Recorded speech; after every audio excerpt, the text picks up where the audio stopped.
Ready for study? Hello बच्चों, welcome to our channel Feel the Chemistry। बच्चों I hope सबके सब बहुत ही अच्छे होंगे। Welcome to our channel feel the chemistry, जिसमें आज हम लोग कवर करेंगे डायपोल मोमेंट को। ठीक है, तो आई होप आपको जो भी वीडियोस मैंने अपलोड करी हुई हैं वो सारी समझ में आ रही होंगी। ठीक है, तो हम स्टार्ट करते हैं डायपोल मोमेंट के बारे में कि डायपोल मोमेंट एक्चुअली होता क्या। और ये हमारे सिर्फ क्लास 11th या 12th के बच्चों के लिए नहीं होता है, बीएससी जो कर रहे हैं उनके लिए भी होता है, तो ये उन सब के लिए भी है। अब बात करते हैं डायपोल मोमेंट एक्चुअली होता क्या है। हमें पता है कि जो पोलर मॉलिक्यूल्स होते हैं, पोलर मतलब जिसमें पोल्स जनरेट होते हों, ठीक है, तो पोलर मॉलिक्यूल्स में होता क्या है कि एक एंड जो होता है हमारे मॉलिक्यूल का वो नेगेटिव होता है और दूसरा एंड क्या हो जाता है हमारा पॉजिटिव हो जाता है। दूसरे शब्दों में क्या है कि यहाँ पे क्या होते हैं, दो पोल्स प्रेजेंट होते हैं मॉलिक्यूल में। ठीक है, तो मॉलिक्यूल जो होगा इसका मतलब वो क्या कर रहा होगा, इलेक्ट्रिक डायपोल पजेस कर रहा होगा। मान लीजिए कि मॉलिक्यूल्स है वो क्या है, पूरी तरह से हमें पता है कि मॉलिक्यूल्स एक्चुअली में अगर हम देखें जैसे HCl मॉलिक्यूल होता है, तो हमें पता है कि एक्चुअली में वो क्या रहता है, इलेक्ट्रिकली न्यूट्रल रहता है। ठीक है, और नेगेटिव चार्ज होता है वो हमेशा पॉजिटिव चार्ज के मैग्नीट्यूड के बराबर होता है।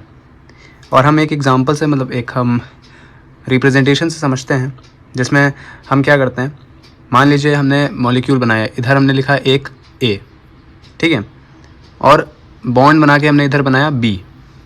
तो एक पे क्या होगा, एक लेस इलेक्ट्रोनेगेटिव होगा, एक मोर इलेक्ट्रोनेगेटिव होगा। तो जो लेस इलेक्ट्रोनेगेटिव होता है उस पर क्या आ जाता है, पार्शियली पॉजिटिव चार्ज आ जाता है, और जो मोर इलेक्ट्रोनेगेटिव होता है उस पर क्या आ जाता है, पार्शियल नेगेटिव चार्ज आ जाता है। और दोनों के बीच की जो दूरी होती है उसको हम D से रिप्रेजेंट करते हैं। ठीक, अब डिफाइन करते हैं कि होता है एक्चुअली में होता क्या है। जैसे लिखा है कि product of the magnitude of the charge and the distance between the centre of the positive and the negative charge is known as dipole moment. कहने का मतलब ये है कि हम जो हमारे चार्ज हैं, चार्जेस का जो मैग्नीट्यूड होगा उनका प्रोडक्ट और हमारे नेगेटिव चार्ज और पॉजिटिव चार्ज जो होंगे उनके सेंटर्स के बीच की दूरी, दोनों को हम क्या करें, मल्टीप्लाई करें, तो हमें क्या मिलता है, डायपोल मोमेंट। और जिसको हम किससे रिप्रेजेंट करते हैं, ग्रीक लेटर म्यू से रिप्रेजेंट करते हैं। मैथमेटिकली हम क्या लिखते हैं, mu is equals to charge into distance of separation. अभी हमने बताया ना कि ए अगर हम बनाते हैं, बी बनाते हैं, दोनों के बीच में क्या होगा, एक दूरी होगी जिसको हम डी से रिप्रेजेंट करते हैं।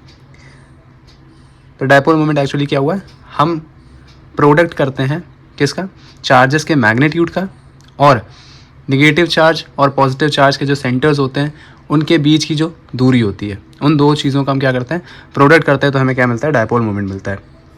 जैसे हमें पता है चार्ज क्यू जो होता है उसका एक ऑर्डर होता है जो कि 10⁻⁻10 ESU होता है ना। और इंटर जो न्यूक्लियर डिस्टेंस होती है भाई, क्योंकि चार्जेस के सेंटर्स की बात कर रहे हैं ना, तो इसका मतलब क्या होगा, इंटर न्यूक्लियर डिस्टेंस जो D होगा उसका ऑर्डर क्या होगा, 10⁻⁻8 सेंटीमीटर होता है, जिसको एंगस्ट्रॉम में हम लोग लिखते भी हैं। इसका मतलब ये हुआ डायपोल मोमेंट म्यू जो है उसका ऑर्डर क्या हो जाएगा, 10⁻⁻10 जो कि चार्ज का था, और दूसरा क्या लिया हमने, डिस्टेंस का भी हमने क्या लिया, डायपोल मोमेंट लिया, जो कि हमारा क्या है, 10⁻⁻8। अब दोनों को हम क्या करेंगे, जब मल्टीप्लाई करते हैं तो हमें अप्रॉक्स 10⁻18 ESU सेंटीमीटर मिलता है। और इसी क्वांटिटी को जो हमें 10⁻18 ESU मिलता है, ASU सेंटीमीटर, ये हमारा 1D के बराबर होता है, जिसको हम कैपिटल D से रिप्रेजेंट करते हैं। मतलब ये हुआ 1D मतलब 1 capital D is equals to क्या हो जाएगा हमारा, 1 × 10⁻18 ESU सेंटीमीटर। ठीक है, और क्या कह सकते हैं, इसकी SI यूनिट क्या बनती है भाई, 1 ES। अब देखिए सिंपल सी बात है, ओवरऑल जब हम इसको निकालते हैं 1 ESU, ठीक है, मैं आपको कॉपी में लिख करके दिखाता हूँ। SI यूनिट में हमने कैसे निकालना है, 1 ESU जो होता है ये आपका जो रेशियो होता है किसका, 1.602 × 10⁻19 कोलम डिवाइडेड बाय 4.803 × 10⁻10। अच्छा बात ये होती है कि जो 4.803 आपका लिखा हुआ है इंटू 10⁻10, ये आपका ESU मतलब कि ये चार्ज ऑफ इलेक्ट्रॉन होता है किसमें, आपका ESU सिस्टम में, यानी इलेक्ट्रोस्टैटिक यूनिट के सिस्टम में आपका होता है ये चीज़। और 1.602 × 10⁻19 तो आपको ऑलरेडी पता है कि ये आपकी क्या होती है, कोलम्स में आपकी मेजर होता है इलेक्ट्रॉन के चार्ज का। ठीक है, इसको जब आप सॉल्व करते हैं तो आपका कितना आता है, 3.335 × 10⁻10 कोलम, है ना। और आपको पता है कि क्योंकि अभी सेंटीमीटर में चल रहे थे हम लोग, हमें मीटर में बदलना है। तो आपको पता है कि 1 सेंटीमीटर जो होता है 10⁻² मीटर के बराबर होता है, ठीक है। तो अब आप इसको सॉल्व करोगे जब 1 डी को, जो कि 10⁻18 ESU सेंटीमीटर होता है, और ESU आपने निकाल लिया कितना होता है 3.335 × 10⁻10 कोलम्ब होता है, और सेंटीमीटर को आपने बदला किसमें, मीटर में, तो 10⁻² होता है। सबको प्रोडक्ट करेंगे आपको मिल जाएगा 1 डी की एक्चुअल यूनिट, ठीक है, कोलम मीटर में। हो सकता है ये आपका मल्टीपल चॉइस क्वेश्चंस में भी पूछा जा सकता है कि 1 डी की एक्चुअली वैल्यू क्या होती है, तो 3.335 × 10⁻13 कोलम मीटर होती है, ठीक है। आई होप ये चीज़ समझ में आई होगी। और नेक्स्ट फिर आते हैं, इसके बाद जो चीज़ें होती हैं, अब आपको जैसे पता है कि डायपोल मोमेंट क्या होता है, एक वेक्टर क्वांटिटी होती है, क्योंकि इसमें क्या होता है मेजर आपका मैग्नीट्यूड और साथ ही साथ डायरेक्शन दोनों होती है, ठीक। तो इसीलिए क्या होती है, एक वेक्टर क्वांटिटी होती है। अब यहाँ पे होता क्या है कि इसको रिप्रेजेंट कैसे किया जाता है, एक स्मॉल एरो से किया जाता है जिसके पीछे एक टेल भी होती है। जो नेगेटिव सेंटर होता है वो टेल की तरफ होता है, ठीक है, और जो आपका हेड होता है वो पॉजिटिव सेंटर की तरफ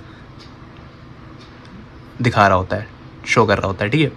केमिस्ट्री में क्या होता है, but in chemistry presence of dipole moment is represented by the crossed arrow. Chemistry में हम देखो होता ही है कि हम केमिस्ट्री और फिजिक्स में अलग अलग तरह से, तो वैसे नहीं होता है, बट तब भी फिजिक्स में डायपोल मोमेंट थोड़ा अलग रिप्रेजेंटेशन से होता है, केमिस्ट्री में थोड़ा सा अलग। तो केमिस्ट्री में डायपोल मोमेंट की जो प्रेजेंस होती है उसको किससे, क्रॉस्ड एरो से दिखाया जाता है, जो कि आपके मॉलिक्यूल के लुईस स्ट्रक्चर पे होता है। तो इस तरह से कुछ रिप्रेजेंटेशन होता है उसका, जो कि यहाँ पे आपको HF का दिख रहा है, ठीक है। और ये जो एरो है ये क्या सिम्बलाइज कर रहा है, आपके मॉलिक्यूल में जो इलेक्ट्रॉन डेंसिटी का शिफ्ट होता है उसकी डायरेक्शन को दिखाता है एरो। आई होप इतनी चीज़ें आपको डायपोल मोमेंट के बारे में समझ में आई होंगी।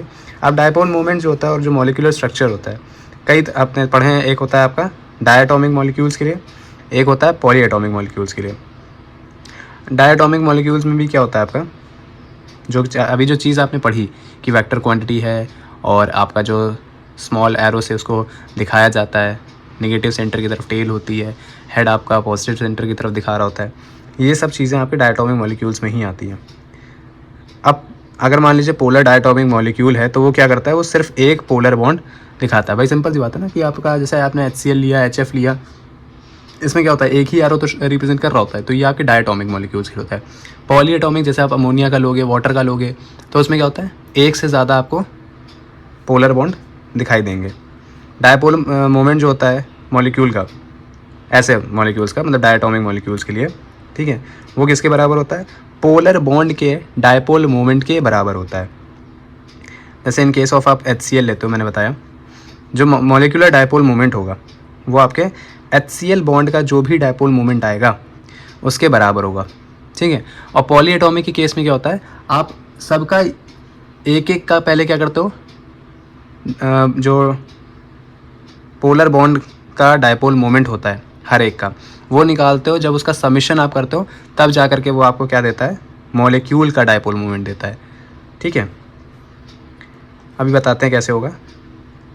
तो मान लीजिए जैसे मैंने HCl का लिया, तो HCl बॉन्ड में क्या होता है कि उसका जो डायपोल मोमेंट आता है 1.07 dy आता है, और सेम यही आपका HCl के बॉन्ड का भी आएगा डायपोल मोमेंट, ठीक है।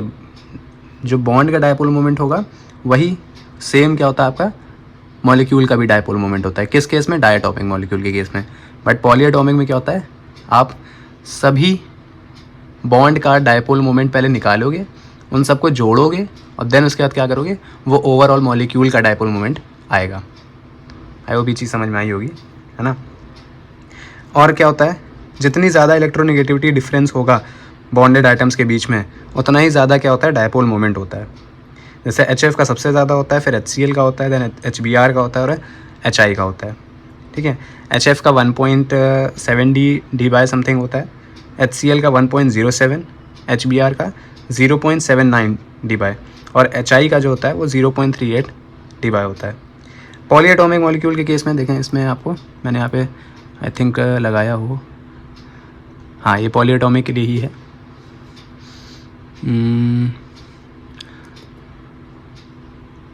ठीक है, अभी आते हैं इस पर भी। अब जैसे यहाँ पे बता रहा है कि in case of polyatomic molecules dipole moment depends not only the bond dipoles but also on the special arrangement of various bonds in a molecule. सिर्फ आपके जो पॉलीएटॉमिक मॉलिक्यूल्स के केस में डायपोल मोमेंट सिर्फ बॉन्ड डायपोल्स पर depend नहीं करता है, साथ ही साथ आपका किस पे करता है, मॉलिक्यूल्स में वेरियस बॉन्ड का जो स्पेशल अरेंजमेंट होता है उस पर भी डिपेंड करता है। क्योंकि भाई अरेंजमेंट सबका अलग अलग होता है ना पॉलीएटॉमिक में। अब NH3 में बॉन्ड्स अलग अरेंजमेंट में किए जाते हैं, वाटर में अलग तरह से होता है, ठीक है।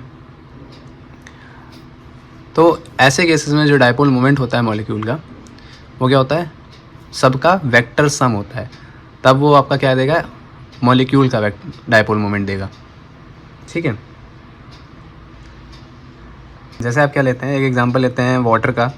वाटर मॉलिक्यूल का अगर आप देखेंगे तो 1.84 डिबाई आता है आपका डायपोल मोमेंट, ठीक है, मॉलिक्यूल का, जो कि किसके बराबर होता है, आपके जो दो OH बॉन्ड्स होते हैं उनके रिजल्टेंट डायपोल मोमेंट के बराबर होता है। और इसी तरह से अमोनिया का भी केस होता है।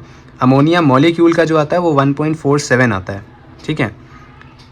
और वो किसके बराबर होता है, जब आप इंडिविजुअल डायपोल मोमेंट निकालते हैं NH बॉन्ड्स का, 3 NH बॉन्ड्स हैं, उनका इंडिविजुअल जब आप डायपोल मोमेंट निकालोगे, उसका वेक्टर सम करोगे, तब जा करके वो क्या देगा आपको, अमोनिया का मॉलिक्यूल का डायपोल मोमेंट देता है, ठीक है। अब देखते हैं नेक्स्ट चीज़। जैसे बता रहा है BF2 के केस में डायपोल मोमेंट जो होता है वो 0 हो जाता है। क्यों? क्योंकि यहाँ पे आपके क्या होता है, इक्वल बॉन्ड डायपोल पॉइंट्स हैं अपोजिट डायरेक्शन में, जो कि एक दूसरे को क्या कर देते हैं, कैंसिल आउट कर देते हैं, ठीक है। इधर भी BEF है, इधर BEF है। अब दोनों एक दूसरे के अपोजिट डायरेक्शन में है, ठीक है, तो वो एक दूसरे को क्या कर देते हैं, कैंसिल आउट कर देते हैं, जिससे BF2 का जो डायपोल मोमेंट आता है वो 0 आ जाता है। BF3 में क्या होता है, BF3 में भी क्या हो रहा है, आपका डायपोल मोमेंट 0 है, जबकि BF बॉन्ड्स जो हैं वो आपके 120 डिग्री के एंगल पे एक दूसरे से क्या हो रहे हैं, ओरिएंट हो रहे हैं, रोटेट कर रहे हैं। जो 3 बॉन्ड मोमेंट्स हैं, ठीक है, वो क्या करते हैं, आपका नेट सम जो होता है उसका 0 होता है। आई होप ये चीज़ें आपको समझ में आ रही होंगी। जैसे मैंने अभी बताया आपको, BF3 के केस में आपका कैंसिल आउट हो जाता है और डायपोल मोमेंट आपका 0 आता है। होता ही है इसलिए क्योंकि जो इसका फैक्ट है वो ये होता है कि अगर आप इंडिविजुअल डायपोल मोमेंट आप निकालते हो तीनों का, BF का ऐसे करके, ठीक है, लेकिन सब क्या है, अपोजिट डायरेक्शंस में, तो सबका डायपोल मोमेंट होता तो सेम ही है, बट अपोजिट डायरेक्शन में होने की वजह से एक दूसरे को क्या कर देता है, कैंसिल आउट कर देता है। तो ये सिर्फ BF3 का केस नहीं, आपका CH4 का भी केस है, कार्बन टेट्राक्लोराइड CCl4 के में भी आपका सेम चीज़ होती है, ठीक है। और जो रिजल्टेंट आपका आता है वो क्या हो जाता है, डायपोल मोमेंट आपका 0 हो जाता है।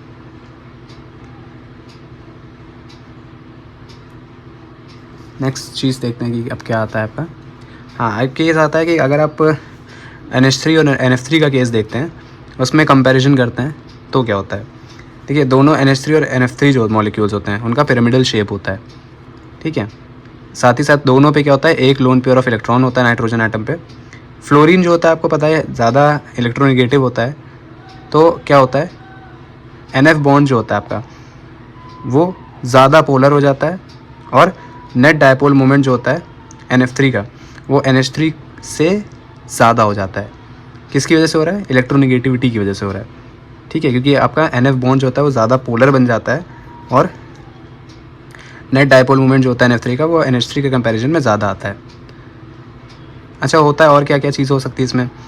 एक्चुअली जो डायपोल मोमेंट होता है आपका NF3 का वो कितना होता है, 0.24 D होता है, या हम उसको 0.80 × 10⁻30 कोलम मीटर भी लिख सकते हैं, जो कि NF3 का जो मतलब डायपोल मोमेंट होता है एक्चुअली में वो NH3 के कंपैरिजन में बहुत कम होता है, क्योंकि NH3 का जो होता है वो 1.47 होता है, और NF3 का जो डायपोल मोमेंट बताया मैंने वो अभी आपको 0.24 बताया। और ये होता किसकी वजह से, ये 2 रीजन्स होते हैं, उनके बेसिस पे एक्सप्लेन किए जाते हैं। एक रीजन होता है जो डायपोल आपका डायपोल बन रहा होता है किसके बीच में, नाइट्रोजन और लोन पेयर के बीच में, ठीक है। उसको हम कैसे कंसिडर करते हैं, जब उसको हम कंसिडरेशन में लेते हैं तो वहाँ पे क्या होता है, आपका जो डायरेक्शन होता है लोन पेयर का यहाँ चीज़ में समझा रहा था, है ना। तो होता क्या है कि जो डायपोल बन रहा होता है आपका लोन पेयर और नाइट्रोजन एटम के बीच में, तो उसमें होता ये चीज़ है कि आपके लोन पेयर की तरफ ही डायपोल की क्या होती है, डायरेक्शन होती है। जिस डायरेक्शन में आपका लोन पेयर होता है उसी डायरेक्शन में आपका क्या बनता है, डायपोल बनता है। एक तो ये होता है रीजन, ठीक है। और फ्लोरीन जो होता है वो आपका ज़्यादा इलेक्ट्रोनेगेटिव होता है नाइट्रोजन के कंपैरिजन में। देयरफॉर जो डायरेक्शन होगा आपका बॉन्ड का, बॉन्ड की अब बात कर रहे हैं कि बॉन्ड का डायरेक्शन किधर होगा, वो आपका नाइट्रोजन से फ्लोरीन की तरफ जाता है। और वहीं नाइट्रोजन आपका इन कंपैरिजन, मतलब NH3 के केस में नाइट्रोजन जो होता है वो हाइड्रोजन से ज़्यादा आपका इलेक्ट्रोनेगेटिव होता है। तो जो डायरेक्शन होता है बॉन्ड का वो आपका किधर जाता है, हाइड्रोजन से नाइट्रोजन पे जाता है, ठीक है। और ये किसकी वजह से हो रहा है, इलेक्ट्रोनेगेटिविटी डिफरेंस की वजह से होता है। तो अब नाइट्रोजन और हाइड्रोजन का अगर आप निकालें, ठीक है, तो कितना होता है 3 और हाइड्रोजन का कितना होता है 2.1। डिफरेंस निकालते हैं, कैसे निकालते हैं भाई, सिंपल सी बात है, ज़्यादा वाले को कम से माइनस करो। तो 3 को हम 2.1 से माइनस करेंगे तो 0.9 आता है। और नाइट्रोजन और फ्लोरीन के बीच में अगर हम निकालें तो नाइट्रोजन भाई सिंपल सा भाई 3 है और फ्लोरीन का कितना होता है 4 होता है, ठीक है। तो 4 में से 3 को माइनस करेंगे तो नियरली 1 आता है, मतलब आसपास ही है। एक का 0.9 आ रहा है, एक का कितना आ रहा है 1 आ रहा है, नियरली सेम है। तो जो रिजल्टेंट मूवमेंट होता है आपका NH बॉन्ड का, ठीक है, वो आपका एडअप हो जाता है लोन पेयर के बॉन्ड मूवमेंट से। समझ में आ रहा है कोई चीज़, जो मैं एक चीज़ बता रहा हूँ कि जो रिजल्टेंट मूवमेंट आता है आपका NH बॉन्ड का, है ना, वो आपके लोन पेयर के बॉन्ड मूवमेंट से जुड़ जाता है, एडअप हो जाता है। और जो 3 आपके NF हैं बॉन्ड्स, वो पार्शली क्या करते हैं, आपके कैंसल्स हो जाते हैं। मतलब जो लोन पेयर का आपका रिजल्टेंट मूवमेंट होता है उसको क्या कर देता है, पार्शली कैंसिल कर देता है, जिससे आपका नेट डायपोल मूवमेंट जो होता है NF3 का, वो NH3 के कंपैरिजन में कम आता है। आई होप ये चीज़ें आपको क्लियर हुई होंगी। एक बार इसको थोड़ा सा रीड भी कर लेते हैं। जैसे कि बताया मैंने कि बोथ क्या है, आपका पिरामिडल शेप है लोन पेयर ऑफ इलेक्ट्रॉन के साथ नाइट्रोजन एटम पे। डायपोल मूवमेंट जो होता है आपका NH3 का वो 4.90, और जो कि बहुत ज़्यादा होता है आपका NF3 के से। फ्लोरीन आपका ज़्यादा इलेक्ट्रोनेगेटिव होता है नाइट्रोजन से। NH3 के केस में जैसे डायपोल मूवमेंट जो है, there are dipole orbital dipole due to lone pairs in the direction, जो भी मैंने चीज़ बताई, ये NH3 के केस में आपका ऑर्बिटल डायपोल जो होता है लोन पेयर की वजह से क्या हो जाता है, सेम डायरेक्शन में हो जाता है। जिस डायरेक्शन में आपका लोन पेयर होता है उसी डायरेक्शन में आपका बॉन्ड की डायरेक्शन भी हो जाती है, ठीक है। वहीं NF3 में क्या होता है, जो ऑर्बिटल डायपोल होता है वो